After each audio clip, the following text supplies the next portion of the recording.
आपने रिसर्च पढ़ी होगा, ओशिनोरो ओसमी एक नोबेल प्राइज मिला 2016 में जापान के साइंटिस्ट। वो कहता है अगर महीने में 2 दिन, वर्ष में 22 दिन, अगर कोई व्यक्ति 22 से 24 घंटे पानी पर रह ले या बिना पानी के रह ले तो कैंसर नहीं होगा। और ये हमारी एकादशी बहुत पता नहीं कितने पहले आयुर्वेद की पद्धतियों में विकसित हो गई। या तो हम करते नहीं, या तो माताओं की ओर ढकेल दिया और माताओं ने पानी पर रहने के बजाय कुट्टू की पूड़ी और कचौड़ी खाना शुरू कर दिया, तो पूरी की पूरी धारणा लुढ़क गई। तो हम अपनी पुस्तकों में, प्रसंग बस बता रहा हूं, इस तरह से हम डालेंगे एग्जाम्पल के साथ कि देखो लंगनम परम औषधि चरक कहते थे, वो लंगनम परम औषधि कैसे ये जापान का साइंटिस्ट नोबेल प्राइज पा रहा है और हम इसको पिछड़ा मान के डस्टबिन में डाल दिए। और उस पर वैज्ञानिक आज गायत्री मंत्र सुना करके जर्मन साइंटिस्ट 2 साल पहले इंटरनेशनल अवार्ड पाया है कि इमोशनल डिस्टरबेंस, एंजाइटी, डिप्रेशन दूर करने की मेडिसिन है गायत्री मंत्र। ये रिसर्च मैं नहीं कह रहा हूं, आप गूगल करिएगा, जर्मन साइंटिस्ट, जापानीज साइंटिस्ट ने किया है। अब इसको हम किसी धर्म से रिलीजन से जोड़ देते हैं। हम तो कहते हैं कि अगर इस्लाम में भी जो नमाज के समय में जो भी शब्द वाक्य बोलते हैं वो कहीं न कहीं इमोशनल एंजाइटी को दूर करने की विधा है। अगर इस रूप में समझेंगे तो कोई झगड़ा ही नहीं होगा किसी प्रेयर में, किसी नमाज में, किसी प्रार्थना में। लेकिन हम उन पंथों को पकड़ करके, जकड़ करके पिछड़े हो रहे हैं, उनकी वैज्ञानिकता से दूर भाग रहे हैं। तो हम ज्ञान परंपरा में बेटा इसी तरह लाना चाहते हैं और इसी तरह समझाना चाहते हैं। मैं खुद ही फिजिक्स का आदमी हूं, पहले भी मैंने कहा, मैंने पोस्ट ग्रेजुएशन में न्यूक्लियर फिजिक्स स्पेशलाइजेशन है मेरा। मैं नहीं चाहूंगा कि भारत के किसी भी बच्चे का न्यूक्लियस हिल जाए। वैज्ञानिक स्वभाव रहे, भारतीय ज्ञान परंपरा हो, आधुनिक शीर्ष पर विज्ञान की नेतृत्व की क्षमता हो, हर डोमेन में नेतृत्व करने की क्षमता हो, तभी तो विश्व गुरु बनेगा। नारों से बनेगा, भारत माता की जय झूठे करने से बनेगा। उसके अनुकूल हमें जागरण करना होगा और देश जाग रहा है, बता रहा हूं मैं कश्मीर में गया, कश्मीर में एक भी सनातन धर्म से जुड़ा हुआ कोई व्यक्ति विद्यालय नहीं चलाता वैली में। और वहां मैं गया, एक दिन मीटिंग किया, वहां के 11 स्कूलों ने 1 हफ्ते के अंदर अप्लाई कर दिया हमारी पूरी धारणा समझने के बाद। तो ऐसा कहीं किसी एक पंथ से भारत नहीं जुड़ा है। भारत की पूरी सांस्कृतिक यात्रा बड़ी एकत्व की धारणा है, उसके साथ जुड़िए, कोई दिक्कत नहीं होगी, सब मानेंगे। सर नमस्कार, मेरा नाम अनुरोध शर्मा है। मेरा एक प्रश्न है, भारतीय शिक्षा बोर्ड क्या अपना प्रचार प्रसार हायर एजुकेशन स्तर पे भी करने का प्लान करता है? क्योंकि हायर एजुकेशन भारतवर्ष में बहुत महंगी है।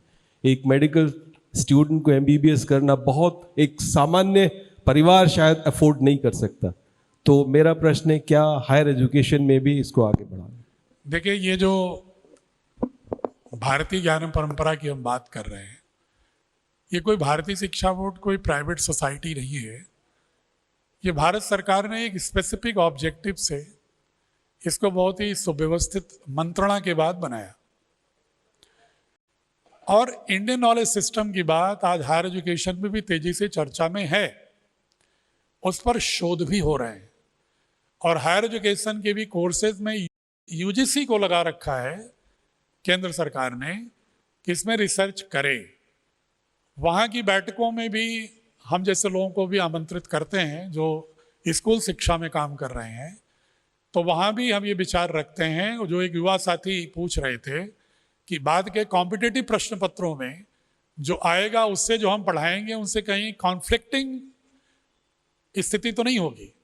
वो इसलिए नहीं होगी कि हम कोई ऐसी चीज नहीं पढ़ा रहे हैं जो तथ्य से परे हो, एविडेंस से परे हो, बल्कि जो तथ्य परक है भले ही कम है, और शोध होंगे और तथ्य आएंगे तब और हम सम्मिलित करेंगे।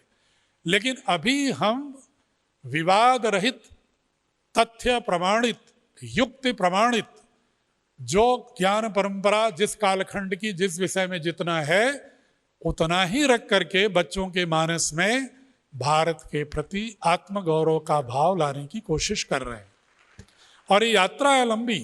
भारत का तो संस्कृति एक इतना अथाह समुद्र है कि इस पर जो जिन पीढ़ियों को आज हम अभी जागृत कर रहे हैं, जब ये रिसर्च करना शुरू करेंगी तब एक अथाह उसमें से ज्ञान संपदा और समुद्र मंथन की तरह निकलेगी।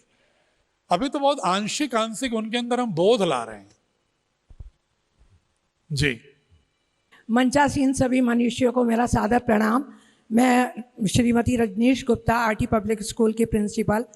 एक सवाल ये पूछना चाहती हूँ, क्योंकि भुक्तभोगी हम सभी हैं, कि यूपी बोर्ड, अगर हमें भारतीय शिक्षा बोर्ड से मान्यता मिलती है तो क्या यूपी बोर्ड को से हमें विड्रॉल करना पड़ेगा? और यूपी बोर्ड के लिए आजकल के पेरेंट्स को, मतलब जिसको कुछ ABCD भी नहीं मालूम, वो भी ये कहता कि नहीं जी यूपी बोर्ड में नहीं जाना, हमें तो CBSE बोर्ड में जाना है। ये हम लोगों के लिए एक बहुत ही ज़्यादा एक ऐसा प्रश्न खड़ा हो रहा है। और अब हम उनके लिए कहें कि नहीं, भारतीय शिक्षा बोर्ड इसी के इक्विवेलेंट आ रहा है और हम इसको लाना चाह रहे हैं। तो ये हमारे लिए ये समस्या है। तो पेरेंट्स को कन्विंस भी करना है, कैसे करें, और क्या फिर हमें उससे विड्रॉल करना पड़ेगा यूपी बोर्ड से? देखो, CBSE के बारे में इसलिए टिप्पणी नहीं करता हूँ भारतीय शिक्षा बोर्ड के रूप में, क्योंकि CBSE के लोग भी हमारे मेंबर हैं, प्लस वो हमारी नानी है। क्योंकि मैं पैदा हुआ 2019 में, 22 में इक्विवेलेंस मिला, और वो पैदा हुए हैं 1928 में, तो वो तो मेरी नानी है। तो इसलिए नानी की शिकायत नहीं करना चाहिए, उसका अभिनंदन करना चाहिए। रही बात माध्यमिक बोर्ड यूपी का, वो CBSE से भी पुराना है। अजमेर में जो संयुक्त प्रांत का गठन हुआ था 1921 में, उसी से दो फाड़ होकर के एक CBSE बच गया और एक संयुक्त प्रांत होकर बाद में यूपी बोर्ड हो गया। तो ये भी एक पुराना बोर्ड है, और मैं खुद ही उससे पढ़ा हुआ हूँ, तो उसके बारे में कोई टिप्पणी नहीं कर सकता। इतना कृतज्ञ तो नहीं बनूंगा, लेकिन मैं सिर्फ अपनी बात कह रहा हूं। किसी की आलोचना करके आगे आगे बढ़ना ये कायरों का काम होता है। अपनी लकीर लंबी खींचना ये पुरुषार्थियों का काम है।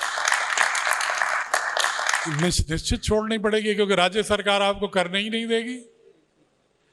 ये तो राज्य सरकार के JD साहब बैठे हैं, डंडा ले खड़े हो जाएंगे, DIS साहब खड़े हो जाएंगे कि भाई राज्य सरकार तो, क्योंकि देखो भाई, शिक्षा संविधान की कॉन्करेंट लिस्ट में है, समवर्ती सूची में है।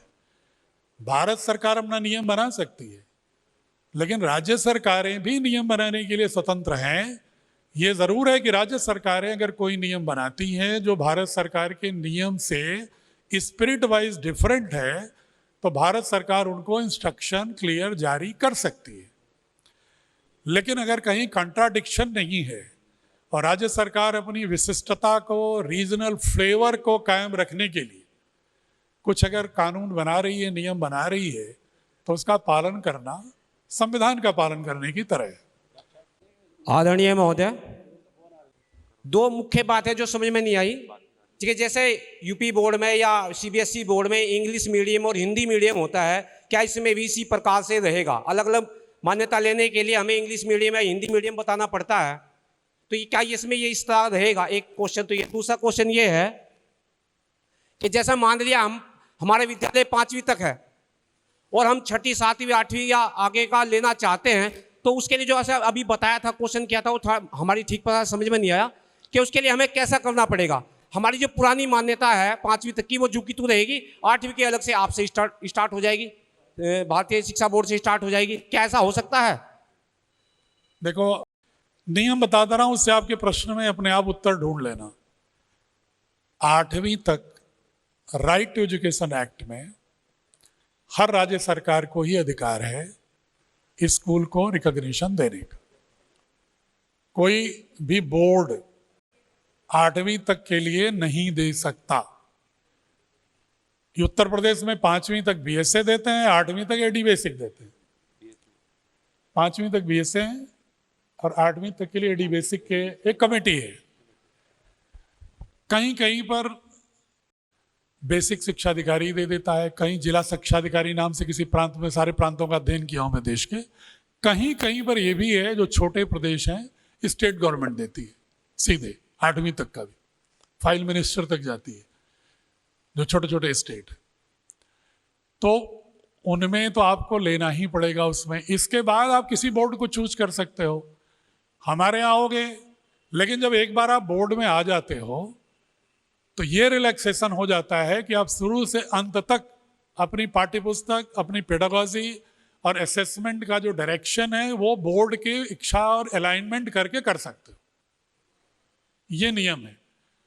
और उसमें कोई और स्पेसिफिक क्वेश्चन हो तो मैं अभी अपना मेल भेजूंगा, उस पर भेजना, रिटर्न जवाब दे देंगे। हेलो, नमस्कार। मेरा प्रश्न है, मैं प्रवीण गुप्ता, मंडल अध्यक्ष उत्तर प्रदेश मान्यता प्राप्त विद्यालय शिक्षक संघ। प्रश्न ये है कि बहुत सारे स्कूल हैं जो यूपी बोर्ड के हैं, मान्यता प्राप्त हैं, लेकिन वो आपके भारतीय शिक्षा बोर्ड से जुड़ना चाहते हैं, लेकिन मानक सबके सीबीएसई जैसे ही आपके यहाँ भी आपके भारतीय शिक्षा बोर्ड जो ये आपने गठन किया है, इसके मानक सीबीएसई बोर्ड के ही जैसे हैं कि इसमें मानक जो वो 1000 मीटर के अंतर ही रहने चाहिए। यदि खेल का मैदान थोड़ा दूर भी है स्कूल से, वो चल जाना चाहिए। बिल्कुल मिलावा ना हो तो भी चल जाना चाहिए। 50-100 मीटर की दूरी पे है यदि खेल का मैदान तो चल जाना चाहिए। ऐसा मेरा प्रश्न है, हो जाएगा? मुझे तो नहीं लग रहा है कि माध्यमिक शिक्षा बोर्ड आपको मान्यता बिना कक्षों के दे देता है, बिना लैब के दे देता है, बिना लाइब्रेरी के दे देता है। क्या राणा साहब दे देते हैं क्या? तो हम भी तो वही मांग रहे हैं हुजूर आपसे। अब ये कोई कहे कि नहीं हम ये भी नहीं करेंगे, अगर आप, मैंने कैलकुलेट किया है कि अगर आप एक एक सेक्शन भी चलाते हो 12वीं तक, नर्सरी से लेके 12वीं तक 40-40 बच्चे रखते हो और बाथरूम वाथरूम सारी चीजें मिला उला करके कंस्ट्रक्टेड जो कारपेट एरिया है 16,800 स्क्वायर फीट मिनिमम चाहिए। गांव में G+2 में हो जाता है निर्माण, अलाउड है जिला पंचायत से। कुछ कुछ महानगरों में G+3 G+4 है, ग्राउंड+3 ग्राउंड+4। अगर आप G+2 पे कैलकुलेट हमने किया तो 580 वर्ग मीटर जगह पर कमरे बनने होंगे। तो कमरे तो बनाने ही होंगे। मैं नहीं कह रहा हूं कि आप उसको AC कराइए, मैं नहीं कह रहा हूं कि आप उसको पूरा महल की तरह बनाइए, मैं नहीं कह रहा हूं कि आप उसको फसाड ऐसा बनाइए कि लगे किसी रेस्टोरेंट में या रिसोर्ट में जा रहे हैं। लेकिन बच्चे को बैठने के लिए छांव तो दोगे, बच्चे को बैठने के लिए व्यवस्था तो दोगे, इकोसिस्टम तो दोगे, बच्चों को लैब तो दोगे, लाइब्रेरी तो दोगे। वो जो न्यूनतम जरूरत है उतने में मैं दे रहा हूं। आप एक बार जोड़ करके देखिए तब पता चलेगा आपको, बैठ के कैलकुलेट करके। हम कोई सीबीएसई की जो जमीन का मानक था, ग्रामीण क्षेत्रों में 2 एकड़ था, हमने उसको 1.5 एकड़ किया था। बाद में भी हमने बताया कि हमने जब देखा कि CISC 2000 वर्ग मीटर को दे देती है, तो जब हमने कैलकुलेट किया तो मुझे लगा कि कमरे तो 600 वर्ग मीटर में बन रहे हैं, तो 1000 वर्ग मीटर और अगर एक्स्ट्रा है 1500 वर्ग मीटर, तो क्रिकेट फुटबॉल भले न खिला दे, लेकिन खो खो कबड्डी और ये वॉलीबॉल तो खिला ही देगा गेम्स। और अगर कोई कॉमन अगर प्ले ग्राउंड मिलता है, क्लस्टर जो NEP अलाउ करता है, तो वो भी हम उतना रिलैक्सेशन देने को तैयार हैं। लेकिन इतना डिटेल के लिए तो आप मेल करो आराम से, और उस पर आपको एक एक पॉइंट का जवाब हम दे देंगे। जी बहन जी, आप बताओ। आपने जो बोर्ड का गठन बताया उसमें बहुत सारे विशेषज्ञ बताए, और सवाल ये है कि क्या उसमें संगीत के क्षेत्र से भी किसी को रखा गया है? क्योंकि जब तक स्वर नहीं सीखता बच्चा भाषा नहीं सीख सकता। इसका उत्तर दे देता हूं, पहले इसी का उत्तर ले लीजिए। हमारे बोर्ड में चेयरमैन संगीत नाटक अकादमी भारत की संध्या पुरेचा जी भी बोर्ड में है। धन्यवाद सर। और हमारे आर्ट एजुकेशन की सारी किताबों के बनाने की भी चेयरपर्सन वही हैं। साथ ही इस देश के कम से कम 50 प्रमुख संगीतज्ञ, तबला वादक से लेके, इंस्ट्रूमेंटल से लेके, वोकल से लेके, एनएसडी के डायरेक्टर चितरंजन त्रिपाठी से लेके, ये सारे के सारे लोग हमारे पैनल पर बोर्ड के साथ जुड़े। धन्यवाद सर। सुझाव? अभी बहुत सारे लोगों के बहुत सारे सवाल हैं, चलेगा कैसे, पढ़ाई कैसे होगी, कोर्स कैसा होगा और बच्चे सीखेंगे क्या, जवाब क्या देंगे। उसके लिए एक सुझाव है कि पतंजलि में, क्योंकि भारतीय शिक्षा बोर्ड चल रहा है, तो अगर कुछ लोगों को जो उसमें इच्छुक हों, कुछ प्रतिनिधि मंडल के माध्यम से 15-15 दिन के लिए भेजा जाए, तो वो वहाँ से व्यवस्था और जो सवाल हैं उनके उत्तर आ सकेंगे। धन्यवाद सर। ऐसा है बहन जी, मुझे लगता है कि अगर आप अकेले, आपको हम 15 दिन रोक दें तो बाकी सहारनपुर को आप संभाल लेंगे। तो आप अपनी महिलाओं की एक टीम बनाइए, ठीक है, और आइए, आप जितने दिन रुकिए मैं वहाँ रुकने की व्यवस्था करता हूँ। देखिए, किताब पढ़िए, प्रश्न समझिए, लेकिन सिर्फ पतंजलि पर ही क्यों बोझ डाल रहे हो? ये दायित्व तो पूरे देश का है।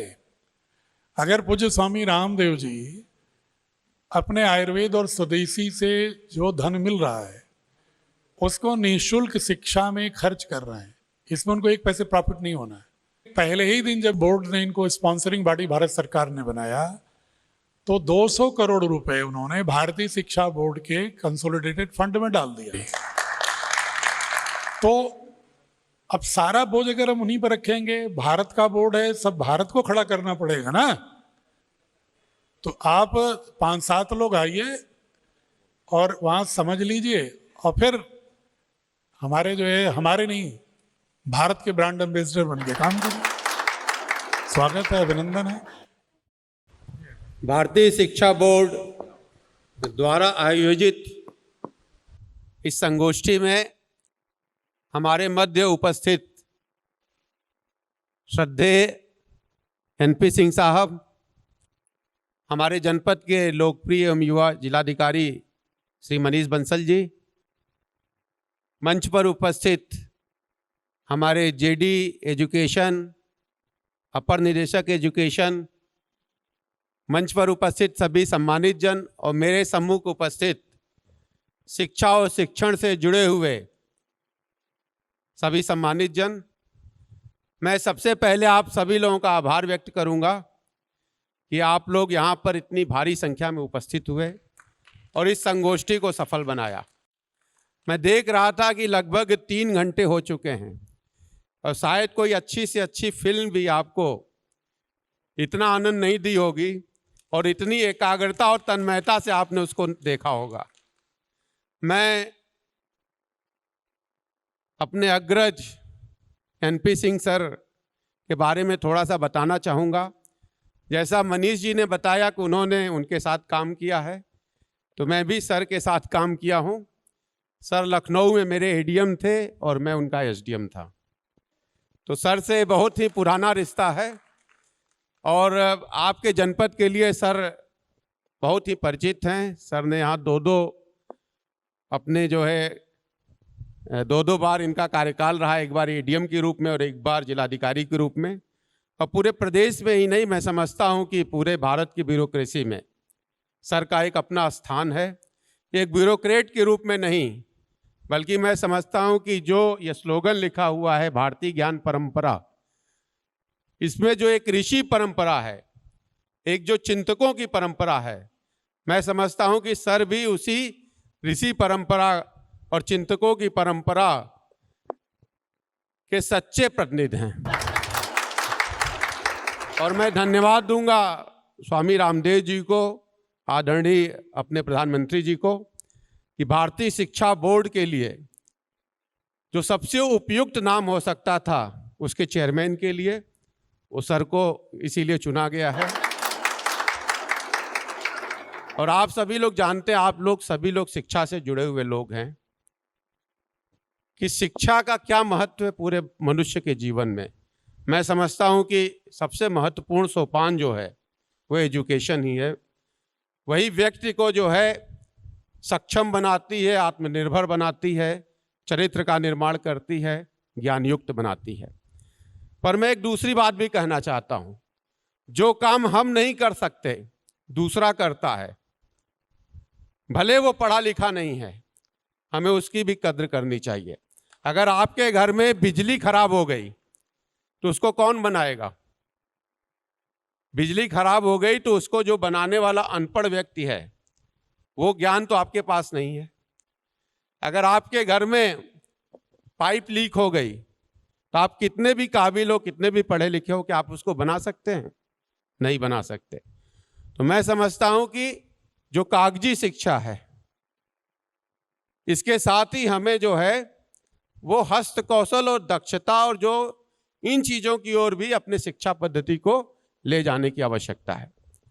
हमारे प्रधानमंत्री जी कहते हैं कि पूरे देश को मैन्युफैक्चरिंग हब बनाना है, और ये मैन्युफैक्चरिंग हब तभी होगा जब हम शिक्षा के साथ, ज्ञान के साथ कौशल्य को भी जोड़ेंगे। और आप सभी लोग विदित हैं, पूरी दुनिया जानती है कि भारत जो है वो सबसे बड़ी युवा शक्ति का देश है। 18 से 35 वर्ष के जो युवा हैं उनकी संख्या पूरी दुनिया में सर्वाधिक भारत में है। और अगर हम इस पूरी युवा शक्ति को ज्ञान और कौशल और चरित्र के साथ जोड़ देंगे, उनको इनके युक्त कर देंगे, तो दुनिया का सबसे बड़ा सुपर पावर अपने आप भारत हो जाएगा।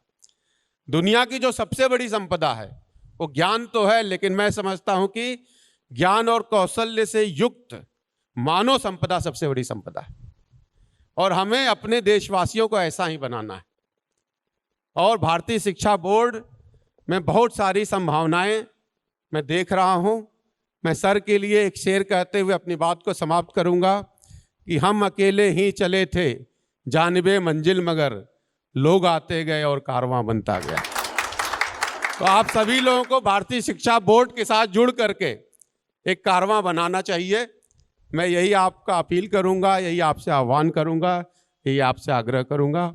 और एक बार पुनः मैं सर का, यहाँ पर उपस्थित आप सभी लोगों का, और इस पूरे कार्यक्रम में जो हमारे एजुकेशन विभाग के हमारे अधिकारी लगे, जिला प्रशासन के लोग लगे, इन सभी लोगों को के प्रति मैं आभार व्यक्त करूंगा कि आप लोगों ने इतनी अच्छी संगोष्ठी कराई, और सभी लोग एक साथ इस संगोष्ठी में बैठे, विचारों का विनिमय हुआ, और आप लोगों ने खुल करके प्रश्न पूछा, ये मुझे बहुत अच्छा लगा। एक संस्कृत में कहा गया है कि संशयेन विजयनाति और संशयात्मा विनश्यति। संशय को दूर करने से ही विजय प्राप्त होती है, लेकिन आपकी आत्मा में संशय नहीं रहना चाहिए, नहीं तो नाश हो जाता है। तो मैं एक बार पुनः आप सभी लोग का आभार व्यक्त करते हुए अपनी वाणी को विराम देता हूं। धन्यवाद। धन्यवाद अटल जी।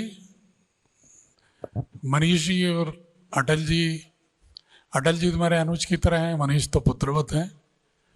तो मैं इन दोनों लोगों का बहुत ही आभारी हूं कि आपने इसके लिए समय दिया और हमें भी इतना श्रेय और सम्मान दिया, जबकि कई वर्षों के बाद मुलाकात हो रही है। और राणा साहब ने और एडी बेसिक और डीएसओ डीआईएस बीएसए ने भी मदद किया। हमारे जो मलिक साहब हैं और राठौर साहब, इन लोगों ने भी आह्वान पर किया। तो ये सारे लोगों को मैं धन्यवाद देता हूँ। अशोक मलिक जी बहुत निष्ठा से लगे रहे, बाकी वरिष्ठ लोग। वोकेशनल की बात कर रहे थे, मैं अनौपचारिक कह रहा हूँ, कार्यक्रम तो समापन पूर्णता की ओर है। मैं आईटी के जितने भी सेक्टर हैं, एनएसक्यूएफ अलाइन, हमारे बोर्ड में लगभग 12 डेटा साइंस से लेके एआई से लेके साइबर सिक्योरिटी से लेके सबके 9 से 12 तक के कोर्सेज, नाइलेट जो यूनिवर्सिटी है गवर्नमेंट ऑफ इंडिया की, उससे एमयू हुआ है कि ताकि कोई अगर 12वीं के बाद ना भी पढ़े तो भी वो एम्प्लॉयबल रहेगा। और साथ ही जो क्राफ्ट्स की बात किया, हर 6ठी 7वीं 8वीं में जो वोकेशन की किताब बनी है, एंटरप्रेन्योरशिप की बनी है, एथिक्स की बनी है, कर्मठता की सिद्धांत पर है, हर प्रदेश के लिए उसके हस्तशिल्प की एक छोटी सी अलग से ब्रोशर और पुस्तिका है, ताकि बच्चे उस स्टेट के अपने हस्तशिल्प को, रीजनल फ्लेवर्स को भी जाने। बाकी यात्रा लंबी है, ये कोई पूर्ण नहीं होती, ये तो चिरंतन यात्रा है। आप सभी का सहयोग आशीर्वाद मिला।